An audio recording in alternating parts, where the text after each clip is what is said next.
भद्रं कर्णेभिः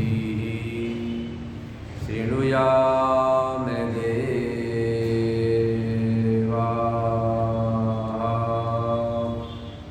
भद्रं पश्येमाक्षभिर्यजत्राः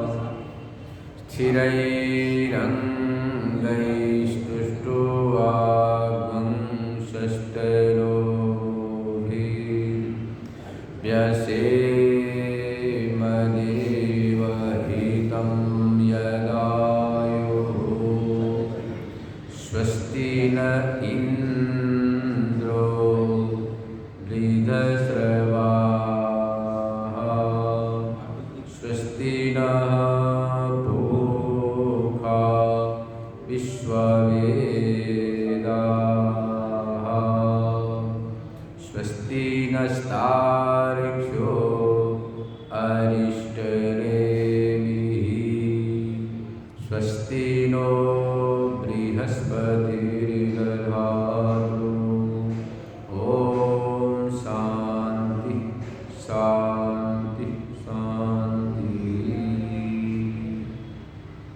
आइए दिलवाड़ा रामधाम के नित्य स्वाध्याय प्रवचन में आप श्रवण कर रहे हैं श्रीमद् भगवद गीता का दूसरे अध्याय का 11वां श्लोक। यहाँ से भगवान श्री कृष्ण अर्जुन को उपदेश कर रहे हैं। अशोच्यानन्मशोचस्त्वं प्रज्ञावादाश्च भाषसे गतासु न गतासुश्च नानुशोचन्ति पंडिताः।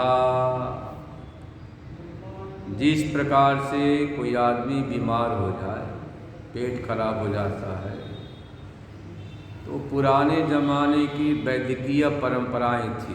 आजकल तो सब उल्टा पुल्टा एलोपैथिक होम्योपैथिक हो गया। पहले रेचक दवाई देते, रेचक मतलब पेट को साफ करने के लिए, उसका नाम जुलाब होता, जुलाब जमाल घोटा, जिससे पेट फला हो साफ हो जाए, इसकी दवाई। अब तो डॉक्टरों का बिल्कुल ज्ञान नहीं, चाहे MBBS कर लो चाहे CMBBS कर लो, दवाई दिए जाते हैं, रोग ठीक हुआ फिर नया रोग हो गया। तो प्राचीन परंपराएं थी कि पहले जमाल घोटा देकर पूरा शरीर को सफाई करते, फिर दवाई तुरंत असर कर जाती। ऐसे भगवान यहाँ अर्जुन के वो जो बुद्धिवाद है, बुद्धिवाद पर प्रहार करते हैं कि प्रज्ञावादांच भाषसे। अर्जुन तो बहुत बड़ी बड़ी पंडितों वाली बातें किए जा रहा है, पर तुझे यह भी नहीं पता कि आत्मा क्या है, अनात्मा क्या है, आत्मा का स्वरूप क्या है, अनात्मा का स्वरूप क्या है, दोनों के परिणाम क्या है, यह भी पता नहीं। तो देखो, सबसे पहले भगवान ने उपदेश के पहले बुद्धिवाद पर प्रहार किया, ताकि उसको जो अभिमान है कि मैं बड़ा वाले बुद्धिमान, वो अभिमान दूर हो।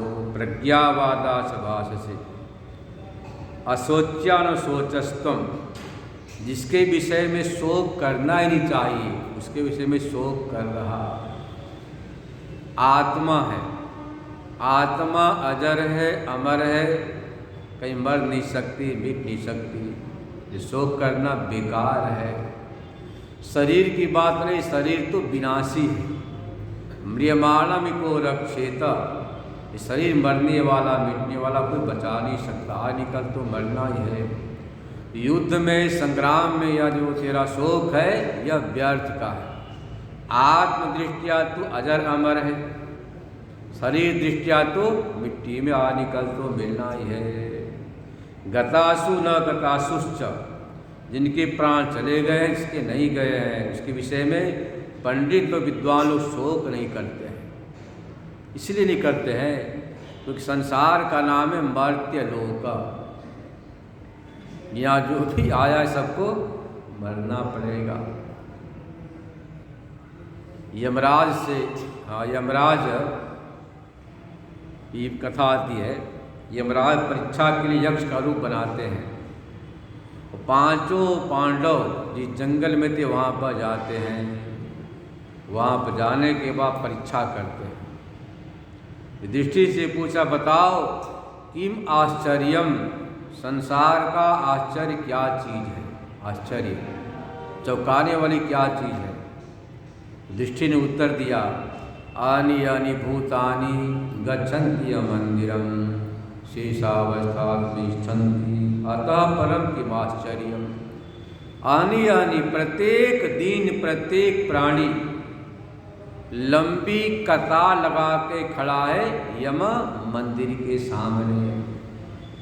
फिर भी जो शेष है ना, वह मरना नहीं चाहते। हम नहीं जाएंगे, हम नहीं मरेंगे, हम तो यही फिर वाला ही रहेंगे। आश्चर्य कि नहीं बताओ? दादा गए, परदादा गए, पिताजी गए, हम भी एक दिन जाने वाले हैं। यही आश्चर्य है। यदि आप निश्चय कर लो कि शरीर तो आज नहीं कल तो ये मिट्टी में मिल जाएगा, आत्मा अजर अमर है, तो शोक नहीं होगा। वही बात भगवान बता रहे हैं कि देखो अर्जुन, पंडित विद्वान लोग शोक नहीं करते हैं आत्मा को लेकर भी, क्योंकि आत्मा अजर अमर है, शरीर मिट्टी में मिलने वाला है। ये बात आगे बता रहे भगवान। न त्वेवाहं जातु नाशं न त्वं नेमे जनाधिपः न चैव न भविष्यामः सर्वे वयम् अतः परम्। हे अर्जुन, युद्ध के बाद हम नहीं रहेंगे ऐसी बात नहीं, सब रहेंगे। और युद्ध के पहले भी थे। नेमे जनाधिपा, ये राजा गिराज नहीं थे, ऐसी बात भी नहीं, सब कुछ था। न चैव न भविष्याम, और आगे नहीं होंगे ऐसी बात भी नहीं है। यह संसार तो चक्र के समान ऐसे चल रहा है, जैसे ना रेलवे स्टेशन में आज की सीढ़ियाँ बनी होती है, सीढ़ियाँ अब खड़े हो जाओ अपने आप ऊपर पहुंच जाते, फिर नीचे आते हैं, ऐसे चक्र है। संसार चक्र में कर्मानुसार जीवात्मा ऊर्ध्व लोक को जाता है, क्षीणे पुण्य मर्त लोके विसंति चलता रहता है।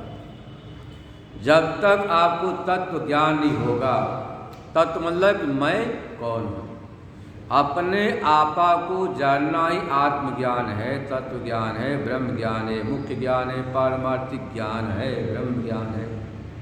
बोलते ना, मैं पूछा कौन, क्या बोलते? मैं। बोलते ना मैं हूँ।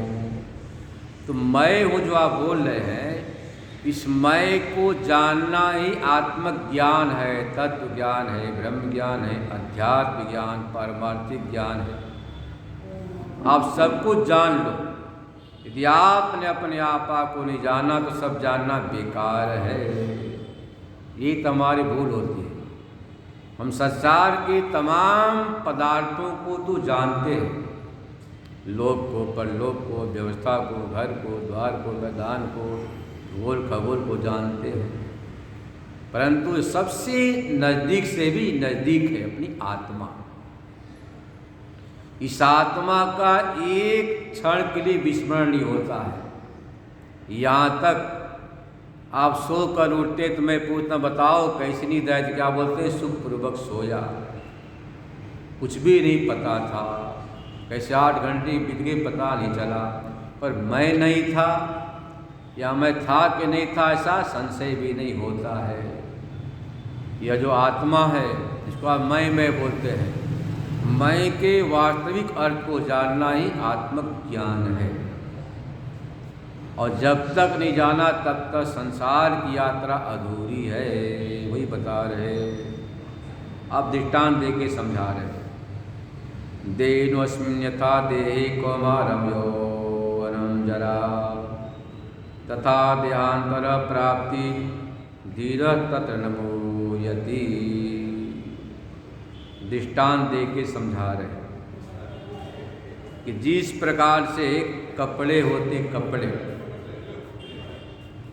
पुराने कपड़े होने के बाद आप उसको बदल देते, नया पहनते हैं, ऐसे ही जीवात्मा पर शरीर रूपी एक वस्त्र है।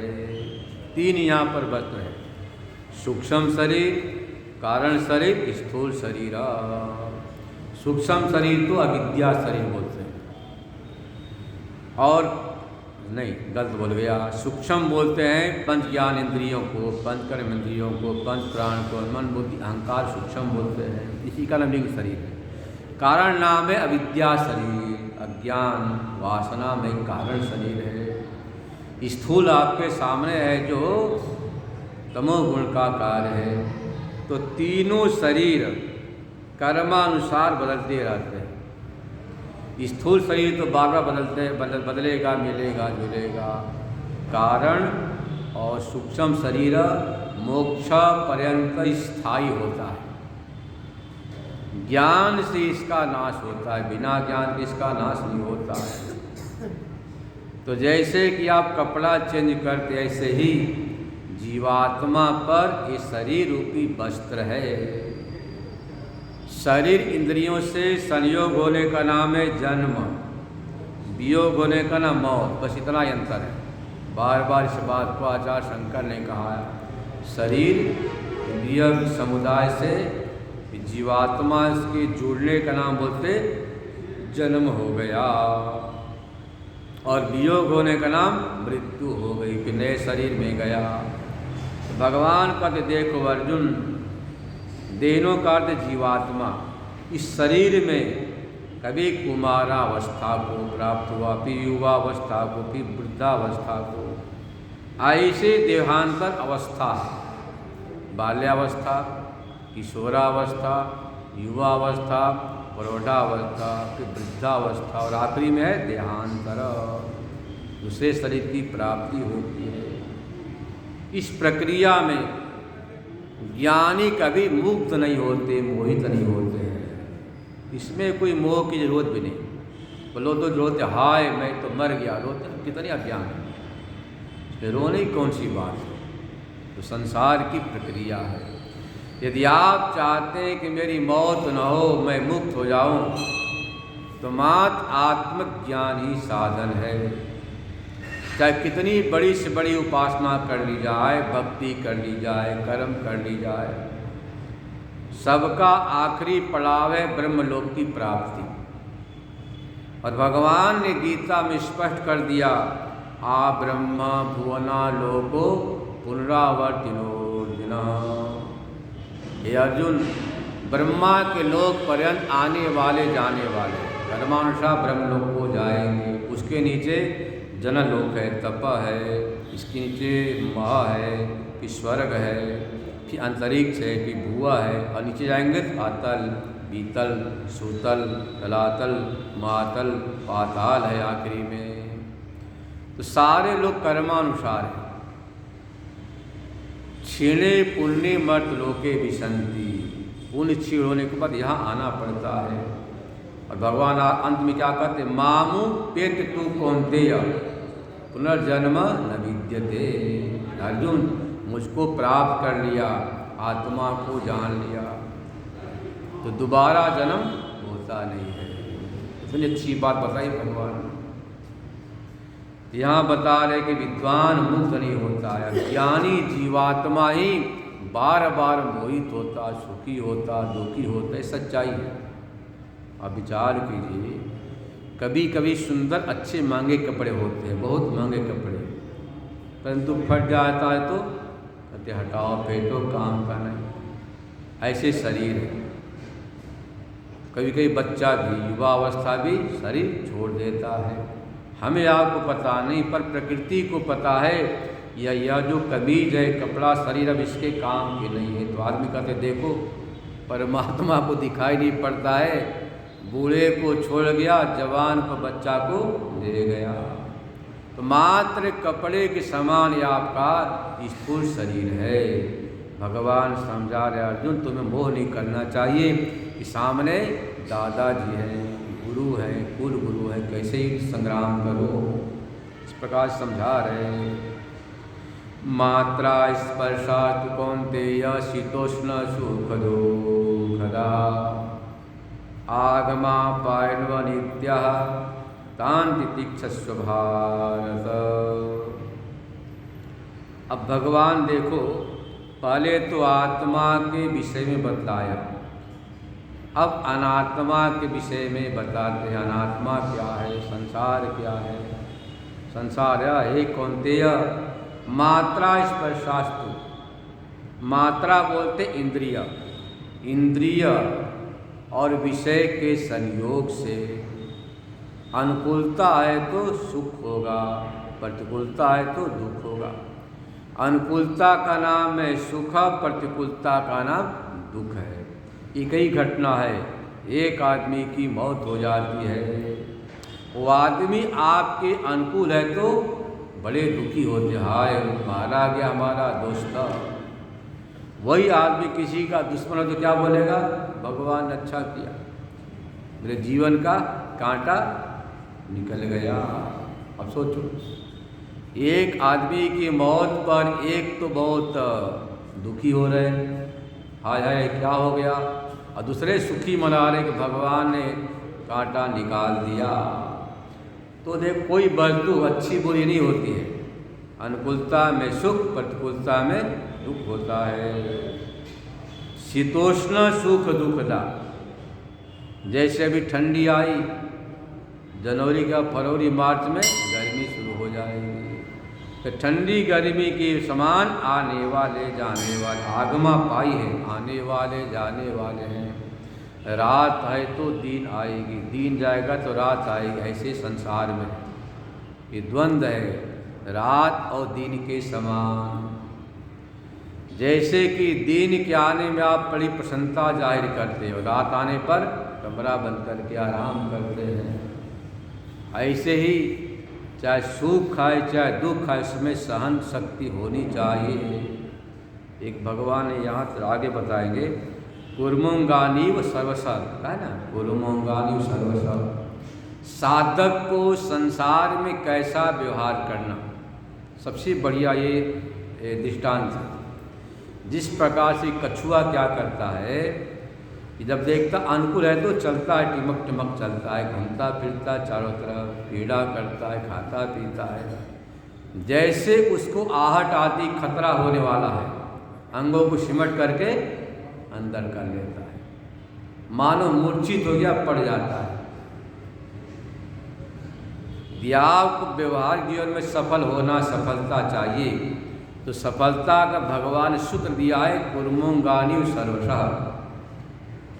जैसे कछुआ अनुकूलता आने पर अपना घूमता फिरता, खाता पीता है, घूमता क्रिया करता है। जैसे कछुए को मालूम पड़ा कि अब जरा खतरा है, वो समेट करके शांत हो जाता है। ऐसे आप कर सकते हैं। व्यवहारिक जीवन में जो व्यवहार वातावरण माहौल आपके साधना के अनुकूल है, भजन के अनुकूल है, सत्संग का अनुकूल है, उसमें तो ठीक है। जहाँ देखा प्रतिकूलता वहाँ आँख नाक कान को बंद करके भगवान के सुमिरन में उतर गए। बाजार में जाते हैं तो बाजार में हजारों चीज़ें हैं। कोई बोलता है कि सब्जी के रेट है, फल के रेट है, बोलते चिल्ला चिल्ला के, अब वही लेते जो जरूरी। ऐसे संसार एक बाजार है।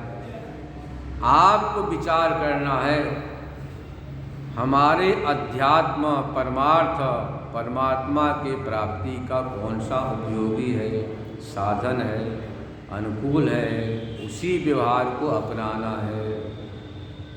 यहाँ भगवान ने कहा, देखो अर्जुन, आगमा पायनो अनित्य, अनित्य है, आने वाले जाने वाले से घबराना नहीं चाहिए। तान तितिक्षा स्वभाव सहन करना चाहिए।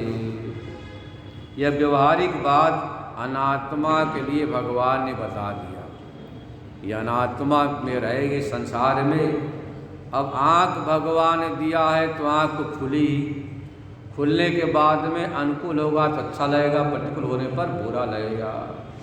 तो अनुकूलता प्रतिकूलता को समझ करके आप अपने जो परमार्थ का उपयोगी है साधक, उसको तो अपना लेना, और जो परमार्थ का भगवत प्राप्ति का विरोधी, इसको छोड़ देना।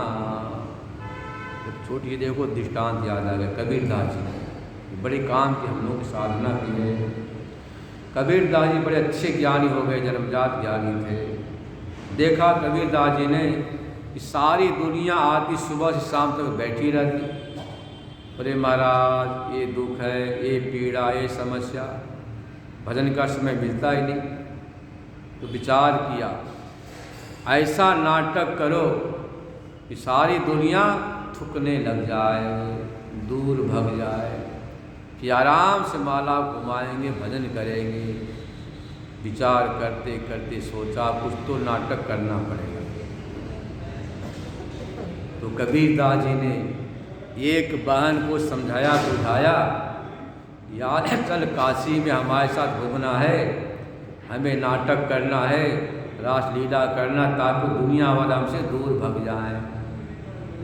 एक रिक्शा कांगा किया, उस वेश्या को बैठाया, हाथ में बोतल, झूठ मूठ का बोतल ले लिया, पूरे काशी नगरी में घूम आए। लोग बोले कबीरा की बुद्धि मारी गई, देखो शराब लेके स्त्री को लेके घूम रहा है। इस शिकायत काशी राजा के पास पहुंच गई।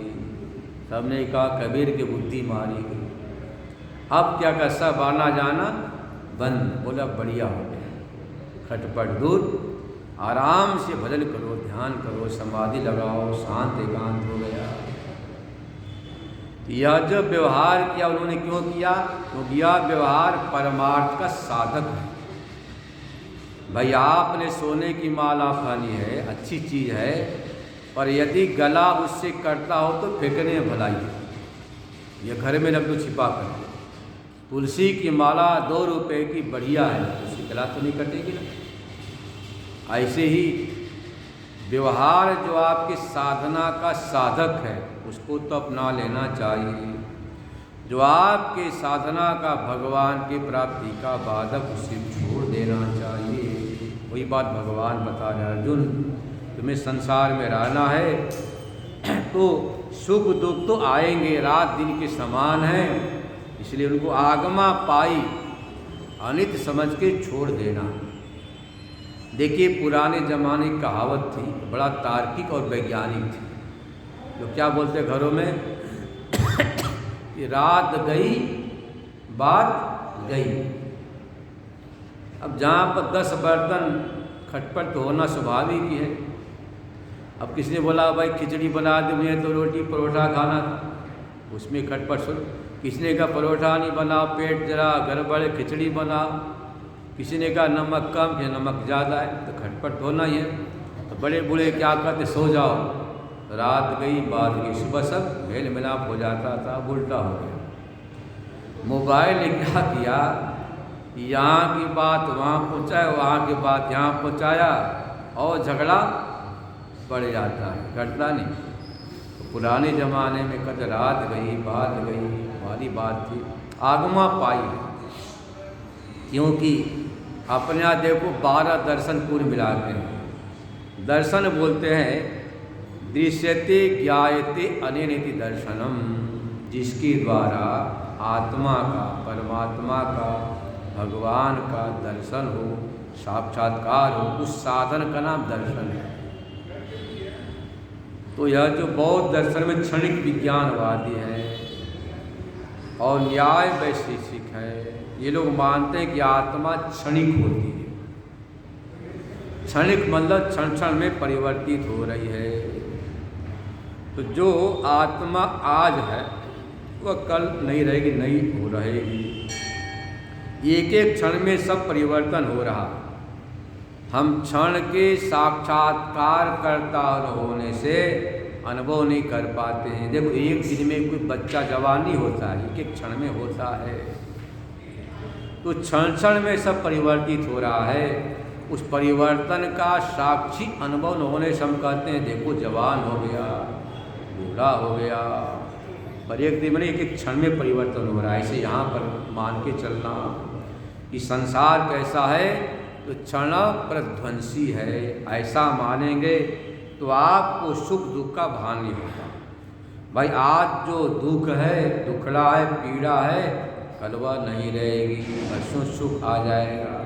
फिर सुख भी एक दिन कर्मानुसार हट जाएगा, दुख आएगा। तो क्षण क्षण में परिवर्तन हो रहा है। तो भगवान समझा रहे, देखो अर्जुन, संसार एक तो अनित्य है, दूसरा है आगमापाई है, तीसरा बात क्या बताया, तितिक्षस्व सहन करना चाहिए। यदि आप आकाश से नाराज हो जाओ और गाली दो आकाश को, तो भाग कर कहाँ जाएंगे, जहाँ जाएंगे वहाँ पहले से आकाश मौजूद है। ऐसे आकाश यदि आपको फेंकेगा तो कहाँ फेंकेगा, वहाँ पहले से आकाश मौजूद है।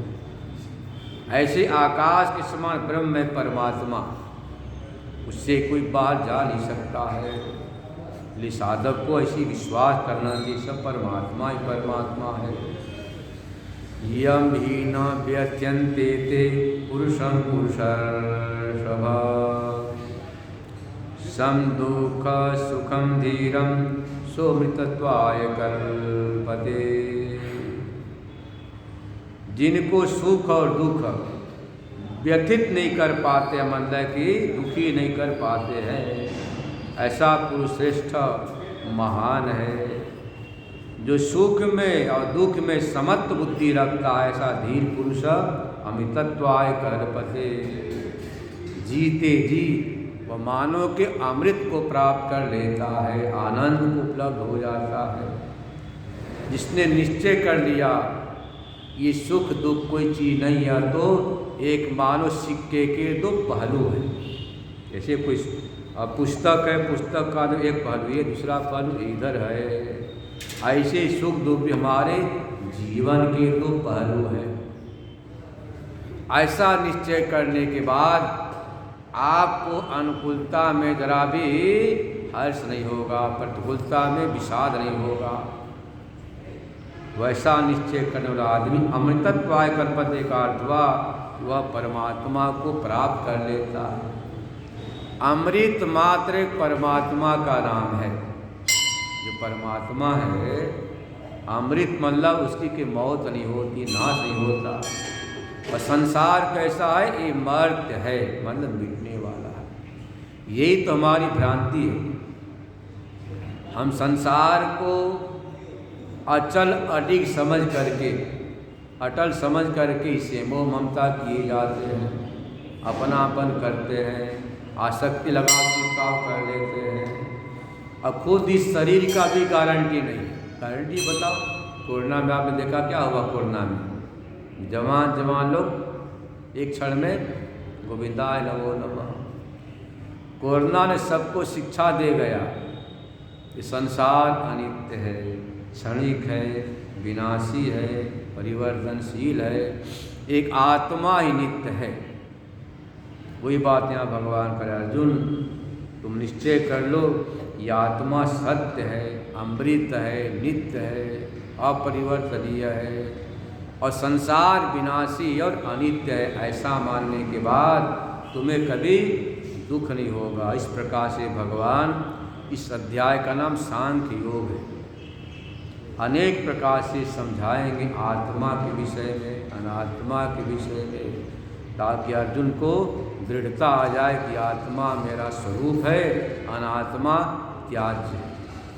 ऐसा ज्ञान होने के बाद अर्जुन अपने कर्तव्य पर आरूढ़ हो जाता है। शेष कल सुनेंगे। ओम पूर्णमद पूर्णमिदं पूर्णात् पूर्णमुदच्यते पूर्णस्य पूर्णमादाय पूर्णमेवावशिष्यते। ओम शांति शांति शांति।